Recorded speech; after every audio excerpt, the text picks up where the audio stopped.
If you're new to InDesign or just starting your design journey, this is the perfect place to start. In this tutorial, I'll show you how to set up a document in InDesign using the margins, bleed, and all the various settings in the dialog box. For those who don't know me, my name is Darren Goddard, a creative production specialist with over 20 years experience. And if you stay to the end, there'll be one bonus tip on how to resize a document once you've created it. Let's jump into the video and I'll show you how to do this. With InDesign open, you want to go up to the File menu and select New Document. You can also do this on a Mac, it will be Command N, and on a PC, it will be Control N. This brings up the dialog box with all the settings which we're going to go through. As I've used documents before, I've got some recents, and also you can have saved ones where you can make presets, default ones for print, web, and mobile. So I'll just click the recent one for now. So the first thing we want to look at is the size of your document. So we're going to make a print file. So we want to go into millimeters. These are all the other units available. Obviously centimeters, inches, pixels will be for print. They're the main ones. So I'm going to stick with 210, 297, which is a standard A4 for print size. Then you've got your orientation. So this is portrait and landscape. So you can change the orientation of your page. Facing pages. This is what you want to use if you're going to make a document, which is going to be like a magazine or something like that, because it will put pages side by side rather than stacked one under another. The amount of pages you want in your document is here, and what page number you want to start at. This one here, primary text frame. You can check this and it'll automatically add a text frame to your document, and then you can add some copy in here from a Word document or a text file, and it will populate new text boxes on new pages until all the text is populated into the document.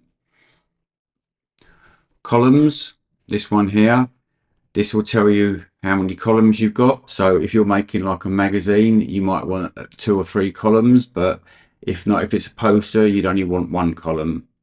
And you can also change the gutter width for the columns as well. Margins, this gives you a guide for the margins, so you can make sure you're not putting your content too close to a trim, and this can be adjusted here and also once you set your document up. Slug, this is where you can add a media bar. If you want to add a media bar which tells you different things about the file, this is where you'd add this information. Also, we have like a preview box, so we can click this and it will give us a little preview of how the document's going to look. If I reduce this slightly and move it out the way and just go up to here and say I add some columns, you can see how it alters the file. This is good to have this on because it will show you what you're actually doing and you'll be able to see things in real time.